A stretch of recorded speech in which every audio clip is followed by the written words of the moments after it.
नमस्कार विद्यार्थियों, इस वीडियो में हम बहुत ही आसान तरीके से चक्रवृद्धि ब्याज ज्ञात करना सीखेंगे। तो विद्यार्थियों, यहाँ पर हमारा चक्रवृद्धि ब्याज से संबंधित सवाल दिया हुआ है, इसको हम हल कर लेते हैं। तो विद्यार्थियों, इस सवाल में हमें मूलधन 400 रुपये का 5% की वार्षिक ब्याज की दर से 2 वर्ष का चक्रवृद्धि ब्याज ज्ञात करने को कहा गया है। तो इसको हम हल कर लेते हैं। तो यहाँ पर हम लिख लेते हैं हल, और इस सवाल में जो दिया हुआ है उसको लिख लेते हैं। तो यहाँ पर मूलधन 400 रुपये दिया हुआ है, तो हम लिख लेते हैं मूलधन को कैपिटल P से डिनोट कर लेते हैं, बराबर 400 रुपये है, तो हम लिख लेते हैं 400 रुपये। और दर यहाँ पर 5% है, वो भी वार्षिक, तो यहाँ पर हम लिख लेते हैं दर को स्मॉल r से डिनोट कर लेते हैं, बराबर 5%। यहाँ पर हम 5% लिख लेते हैं। तथा समय यहाँ पर 2 वर्ष दिया हुआ है, तो हम लिख लेते हैं समय को स्मॉल n से डिनोट कर लेते हैं। तो यहाँ 2 वर्ष है, तो लिख लेते हैं 2 वर्ष। अब हम चक्रवृद्धि ब्याज के फार्मूले से चक्रवृद्धि ब्याज ज्ञात कर लेते हैं। तो विद्यार्थियों, हम जानते हैं चक्रवृद्धि ब्याज बराबर चक्रवृद्धि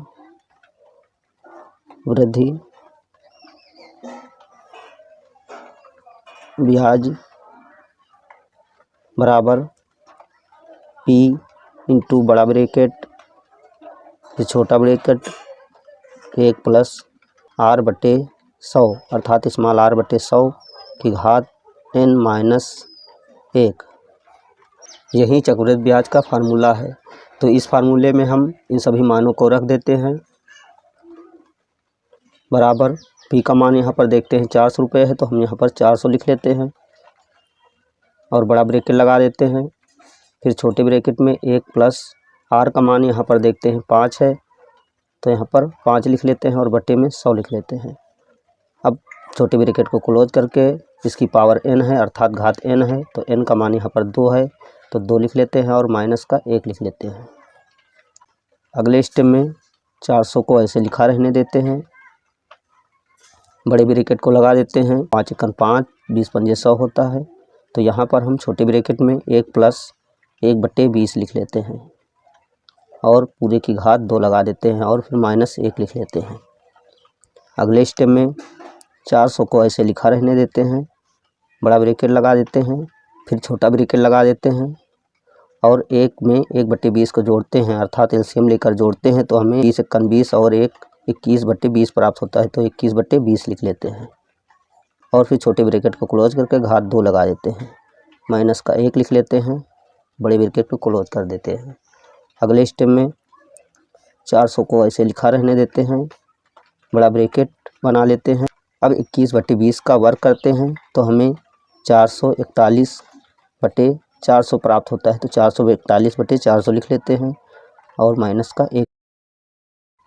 अगले स्टेप में 400 को ऐसे लिखा रहने देते हैं, बड़ा ब्रैकेट लगा देते हैं तथा 441 माइनस 400 लिख लेते हैं, अर्थात एलसीएम लेते हैं, बटे में 400 लिख लेते हैं।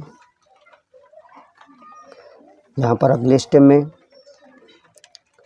400 को ऐसे लिखा रहने देते हैं, बड़े ब्रैकेट में 441 से जब 400 को घटाते हैं तो हमें 41 प्राप्त होता है, तो अंश में 41 लिख लेते हैं और बटे का चिन्ह लगाकर हर में 400 लिख लेते हैं, बड़े ब्रैकेट को क्लोज कर देते हैं। अगले स्टेप में 400 गुणे 41 बटे 400 लिख लेते हैं। अब 400 को इस 400 से काट देते हैं, तो यहाँ पर हमें 41 प्राप्त हो जाता है। तो विद्यार्थी, इस प्रकार चक्रवृद्धि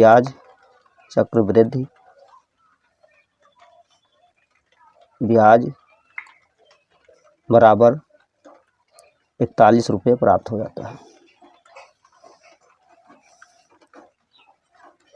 तो विद्यार्थियों, 400 रुपये का 5% की वार्षिक ब्याज की दर से 2 वर्ष का चक्रवृद्धि ब्याज यहाँ पर 41 रुपये प्राप्त हुआ, यही आंसर है। तो विद्यार्थियों, आज हमने बहुत ही आसान तरीके से चक्रवृद्धि ब्याज ज्ञात करना सीख लिया है। अगर आपको हमारी वीडियो अच्छी लगी तो हमारी वीडियो को एक लाइक दीजिए तथा चैनल को सब्सक्राइब कीजिए और बेल आइकन को प्रेस कीजिए, ताकि आने वाली हर वीडियो का नोटिफिकेशन आपको मिलता रहे। जय हिंद।